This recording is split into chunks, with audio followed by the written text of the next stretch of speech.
Not on camera. We've talked about this. I have an alcohol trivia question for you. What is the world's best-selling liquor? I'll give you a couple of seconds to try to guess. Don't be shy, shout it out loud. Ready? Nope, you're all wrong. It is in fact soju. Soju is the world's best-selling spirit. And one particular soju brand called Jinro outsells Smirnoff, Jack Daniels, Johnny Walker and Bacardi combined. Just thought I'd start off with an interesting fact. It's one of those facts that surprises you a little bit, like when you discover that the world's most popular boy's name is Muhammad. So, that's your alcohol fact for the day.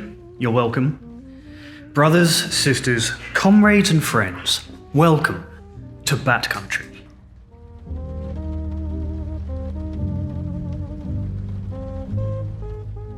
When I first started seeking medical help to try to get sober back in 2019 or so, I was a real fucking mess. I had returned from this kind of 8-month-long journey, cycling alone from Shanghai back towards Europe, and everything had gone wrong on that journey. And my existing drinking problem had accelerated and got completely out of hand on that journey. And then when I returned to the UK, after being deported from Azerbaijan, I went to Croatia and was sent back home after a couple of months because my drinking was so bad there. And then I locked myself away in a remote cottage in Cornwall for 6 months and did nothing but drink. And then I started taking sobriety a little bit more seriously. And I was such a mess that my first diagnosis when I actually began to seek help was not alcoholism, but pseudo-dementia. That was my first diagnosis. Because I presented with all of the symptoms that are common in true dementia, except without the cognitive brain disease to go with it. I had the memory loss, the memory gaps, the mood swings, the inability to concentrate, the delusional thinking, inability to recognize people, misspeaking, like using the wrong words in the wrong context, all of that stuff that's familiar to dementia patients. I was presenting quite a lot of that stuff despite not actually having dementia. And part of the reason I got that diagnosis is because naturally I was an alcoholic, so I was lying to my doctor about how much I was drinking. So he gave me that diagnosis based on the information. Like, for example, I would disappear for days and weeks on end, and then come back and tell him I wasn't drinking. I don't know what happened. And he would sometimes like pencil it down as a fugue state. Like I'd be reported missing and appear in the news and then say that I was sober when it happened when I wasn't.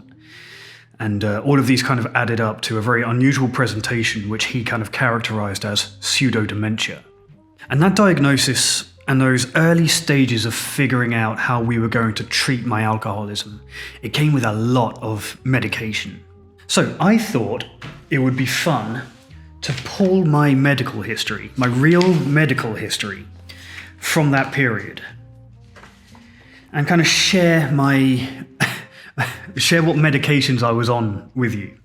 This isn't everything. In fact, the medical report that I pulled was from 2018 when I returned to the UK to 2020 when I left again. So it's 2 years, and in that, it turned out to be 111 pages.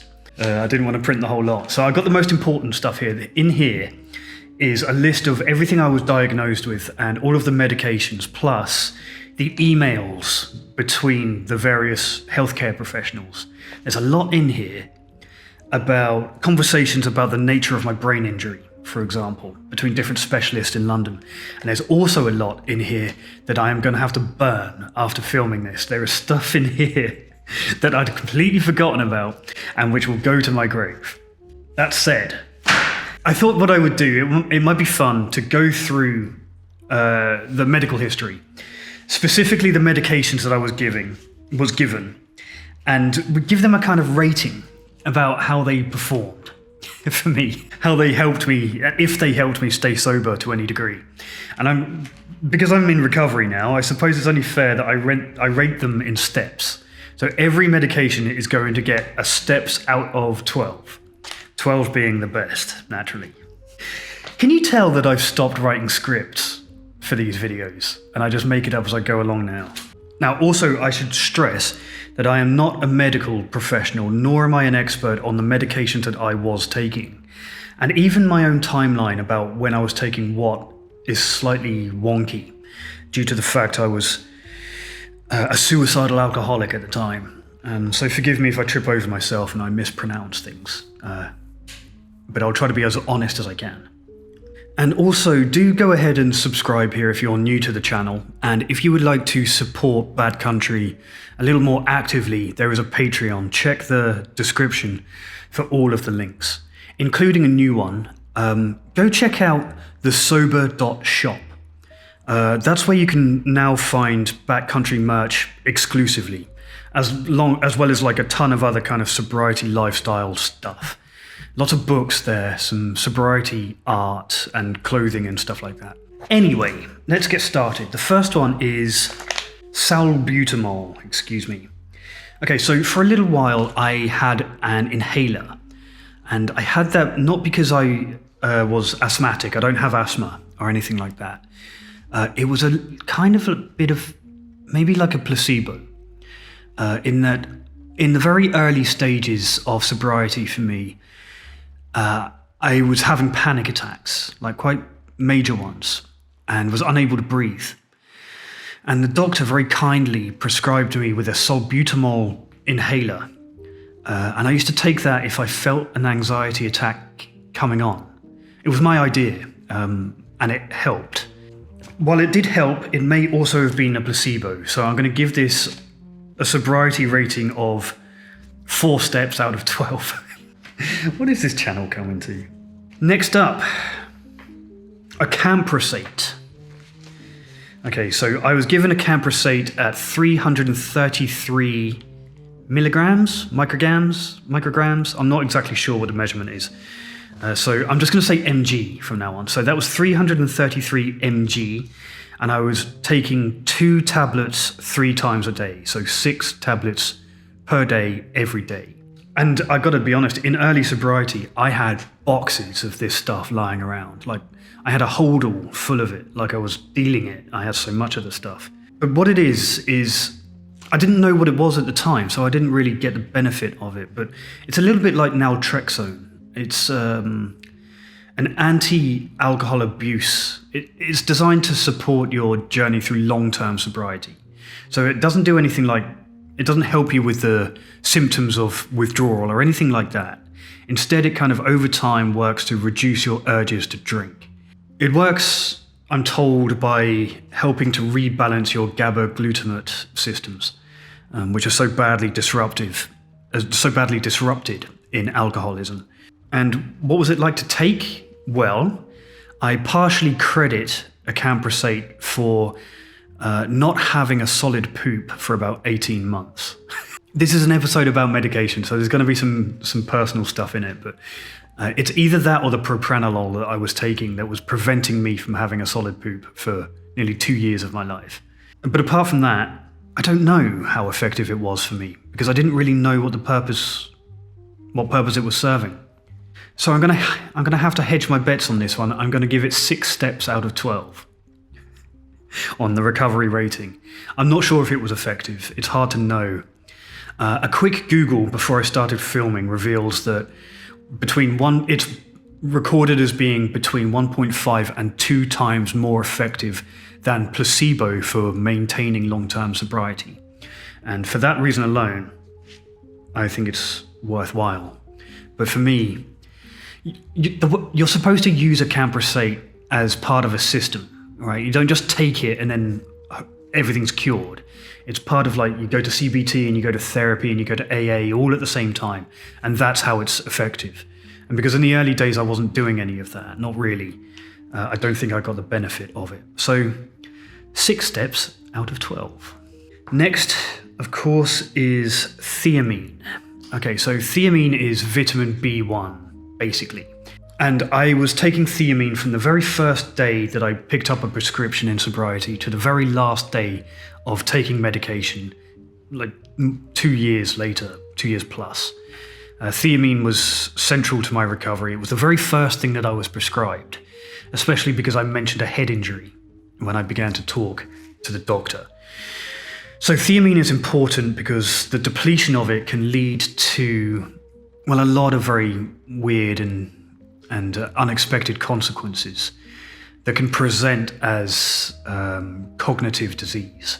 In fact, it can lead to Wernicke's encephalopathy, the worst case scenario for most alcoholics, which is wet brain. Thiamine B2 is the substance protecting your brain from that kind of thing. So I was absolutely shoveling it down. There's another there's another B vitamin on this list, but I was taking B vitamins, prescribed and supplements, so much because I was so scared for my brain that I ultimately developed gout. Every single medication seems to, you have to take another medication, you have to stack everything in alcoholism, in recovery, so that one thing will give you side effects, so you have to take another thing for that thing's side effects, and then you have to take another thing for the third thing's side effects. And as a result, it's difficult to tell what's working and what isn't, because everything is stacked like so clumsily on top of each other. So rating for Thiamine. I give Thiamine the full complement. It gets 12 steps out of 12 because it is crucial for protecting your brain in early recovery, and just generally too. I still take it now, even though I started taking B vitamins like an addict. I'm such an idiot, and it ended up giving me gout. It's such an embarrassing thing to admit that you have, especially as a 40-year-old man. Gout is the kind of thing that you imagine 17th century viscounts get. Like the Duke of Edinburgh has gout because he has too much brandy and deer meat. That's what it feels like to admit that you have gout in the 21st century. It sounds like a very old-worldy disease. It's like saying I've got, scurvy or something. So next is Propranolol, which I mentioned a moment ago. Okay, so Propranolol is an anti-anxiety medication, specifically. It's non-addictive, but I took it addictively anyway. A little bit like the Acamprosate. When I was being medicated, I just had boxes of this stuff lying around. And I took Propranolol highly addictively. That is to say, like, the guidelines that I have here take 1 10 milligram tablet up to 3 times a day if needed for physical symptoms. No need to take regularly. But I was getting it in boxes of 84, and I was getting multiple boxes at a time, which meant I just had stacks of it. And because anxiety was one of my major issues before alcoholism, and certainly in the early stages of sobriety, I was packing that shit away. I was taking it like Tic Tacs. Before, during, and after every single event was 1 or 2 tablets of that. I must have been taking, 25 a day, something in that ballpark. I was just taking it habitually, even though it's not technically addictive. And while it's not addictive, I was taking them so much that I eventually made myself sick. So I found a note in one of these pages that says I was admitted to hospital at some point. I passed out, and I was discovered to be hypoglycemic and anemic. And the doctor's notes from the hospital point to Propranolol as the reason why I was hypoglycemic. That's new to me. I didn't know that until today when I started looking over these notes. So there is, although it's not addictive, there are some drawbacks. So don't take it at the kind of addictive rate that I was taking it. Don't take it like it is a drug, basically, and you'll be okay. But the reason why I was taking them like that is because I knew that they had an effect, but I wasn't able to feel it. I wasn't able to feel it working in the way that some of the later medications I could feel. Like alcohol, I could feel. And I was trying to replace that. So how effective this was for me, I don't know. I hated it, I think. But I'm going to give it a 7 steps out of 12.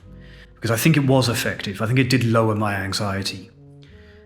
Even though it made me sick in the long run. but that was my stupid fault.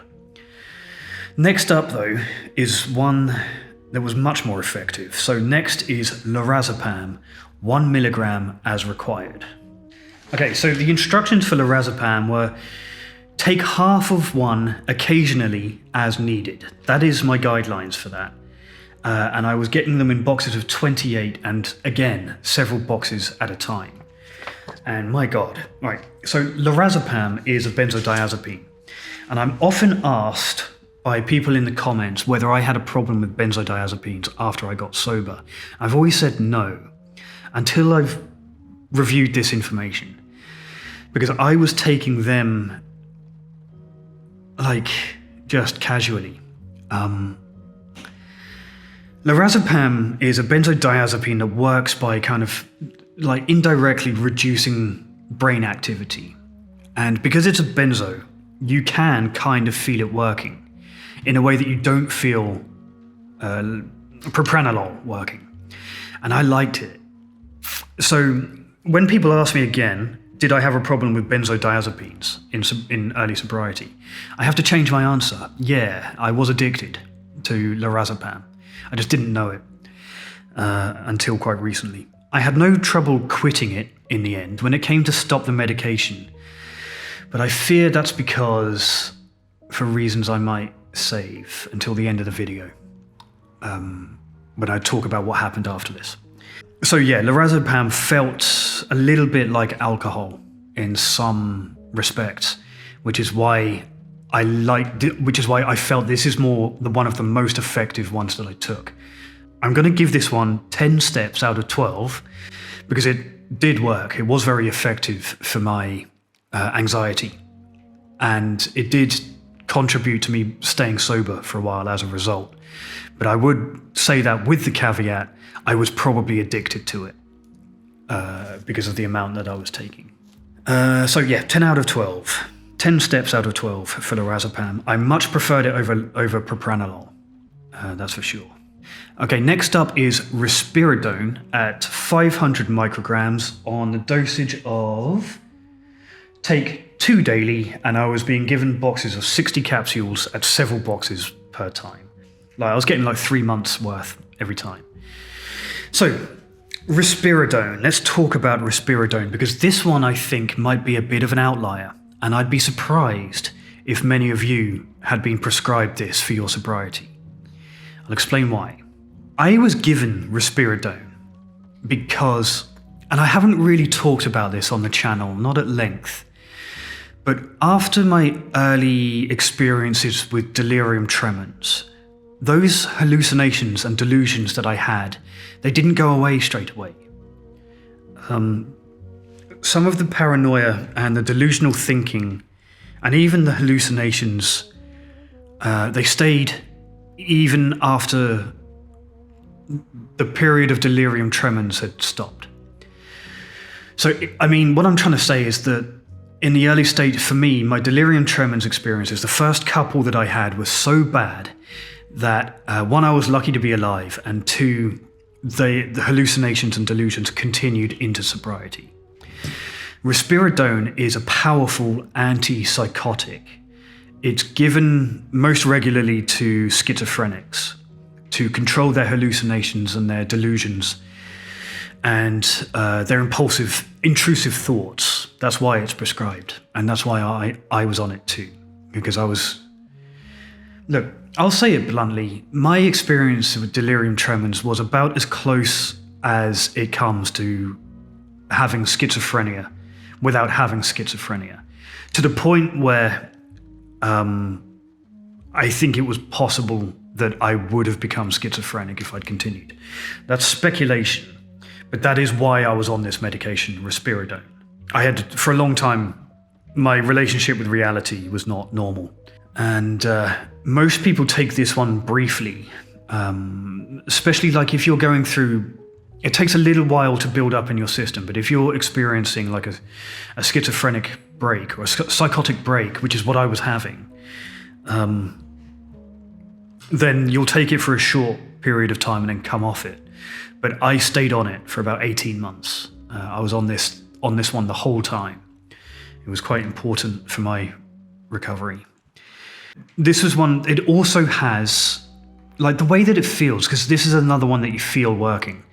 It calms your mind, it calms your inner dialogue a little bit. And I was taking it because I also found it more effective than Propranolol for anxiety and also for depression. This was kind of what do they call it? A big tent, a big tent medication that kind of does a little bit of everything for me. But the main reason I was on it was for the antipsychotic purposes. Again, it's non-addictive, but I was taking it at addictive levels because I had so much of it and was using it as a crutch. Again, we'll talk about what happened when I stopped in a moment. I'm going to give this one 9 steps out of 12 because it comes with it's a heavy medication. It's not commonly given in these circumstances. And it feels heavy as well. Like it will give you stiffness in your mind, but also kind of in your limbs. It will flatten out. You don't experience any peaks or troughs of emotion after a while. It's very heavy going. But I think it was very effective in the way, if I'd been using it like as prescribed, it would have been very effective. But I was kind of overtaking it because I am a dumb addict. And I have to, if you put one medication in front of me and tell me it has it, I would get addicted to tap water. If you put it in front of me and said it had some quality that it doesn't, I would drink it addictively just because I'm an addict. Next up, another big one was Fluoxetine at 20 milligrams, and I was taking 2 daily and being given 60 capsules per box, given like 3 months worth supply every time I needed it. Fluoxetine, yeah. Prozac, for those of us who only know it by the brand name. This is what the rest of my treatment plan was originally built around, was Prozac, to treat the major depressive disorder and the PTSD which I've been diagnosed with earlier. The pseudo-dementia that I mentioned, that's sometimes a network of symptoms of major depressive disorder. That's partially why I was given that. Because all of the things that I described weren't just products of alcoholism. They can also be products of major depressive disorder, which was my main diagnosis. I hated Fluoxetine. I hated it. And I had to go back on it long after this. I had another period of major depressive disorder, depression, much later, and I ended up going back on it, and I hated it then too. There's a few reasons why I hate it. One is the fact that it's hard to exercise on Fluoxetine. And like exercise was a big part of my recovery plan. And I'd gone into recovery fit. Despite the alcoholism, I was quite fit. And Fluoxetine took that away.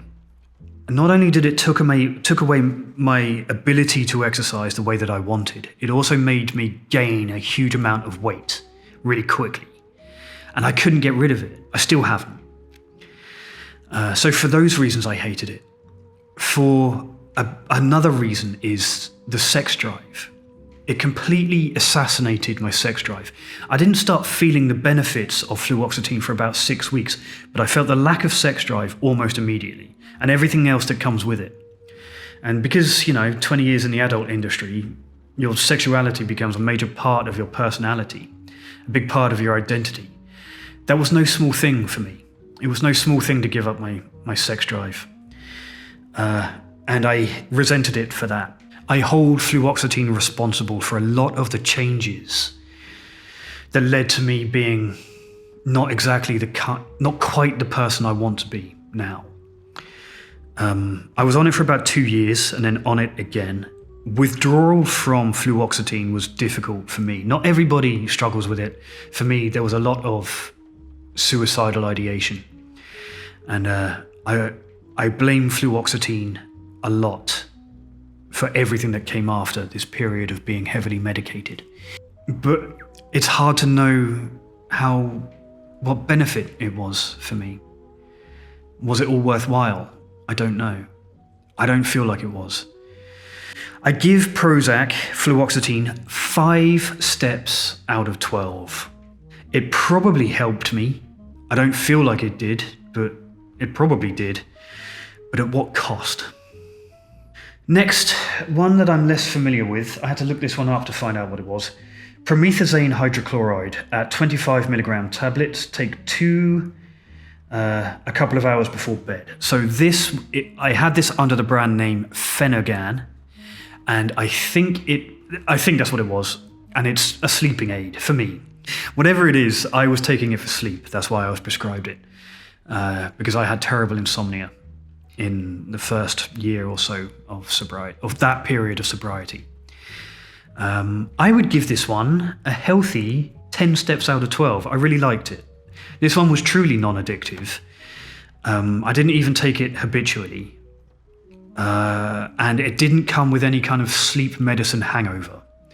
So I'm on board with this one. 10 out of 12, I would take it again if I had to. And then finally, folic acid was another thing that I was prescribed at a rate of 5 milligrams per day, 1 capsule per day. This is another B vitamin, quite often prescribed because alcoholics will tend to be deficient in folic acid. I was also anemic, so this was helping with that. In fact, I actually passed out once in a shop and was discovered to have a potassium deficiency as well. But the treatments for those you don't need prescriptions for. This is just stuff that I had prescribed. It does feel weird that B vitamins are all prescription based. But the truth is, taking them at the levels that they're prescribed, it will change your biochemistry slightly, which is why they're on prescription while most vitamins are not. Again, 12 steps out of 12 for folic acid. You know, just eat your roughage, eat your leafy vegetables and stuff, and you'll be okay.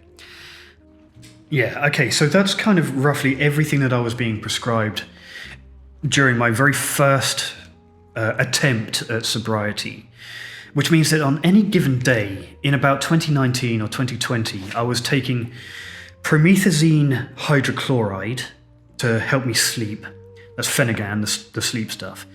And then acamprosate to help me rebalance my GABA glutamate systems to support my long-term sobriety. But then on top of that, I was taking the Propranolol for anxiety, Lorazepam, the benzodiazepine, also for anxiety and other things, then Fluoxetine for depression, and Risperidone as an antipsychotic, all at the same time. And that is, I think you'll agree, quite a messy prescription, isn't it? It feels messy to me. It's like this. I hated being medicated. I felt more of a failure admitting to depression than I did admitting to alcoholism. So the truth is, I hated being medicated both for the way it made me feel and also for kind of old-fashioned psychological reasons where I felt a little bit less of a man for being depressed. It was difficult both to get on medication and then it became difficult to stop as well. So I keep hinting that I was going to tell you what happened after I stopped this course. So the reason I stopped is because I left the UK in 2020. I went to Germany. And there I ran out of medication. I didn't have a system in place to get repeat prescriptions. So I just went cold turkey.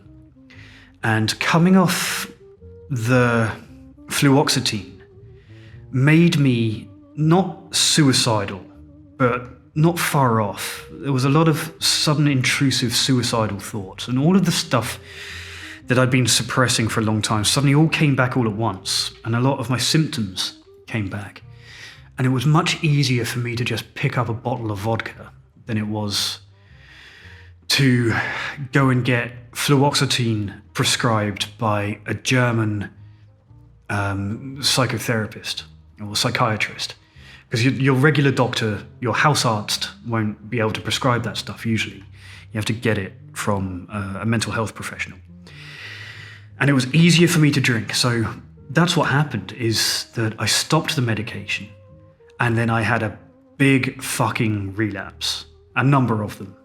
And I went back to the bottle, bouncing around terrible relapses for about 2 years and then got sober again. So in a sense, like, they must have been keeping me sober, you know? They must have been, because I was sober for that whole time. And then when they were taken away, I relapsed. But it made me question the value of being that heavily medicated for that period of time, because I never felt like myself. And in the end, this current stint of sobriety that I've got is completely without medication. I have found, as unfashionable as it is to say, that manning up a little bit and toughing it out a little bit, and also letting in therapy and understanding modern systems of understanding these things, and then also leaning into philosophical systems like Stoicism, that has been more useful to me this time round. More useful, I think, than the medication for my sobriety. Yeah. But I hope you enjoyed this little wander down my medical memory lane.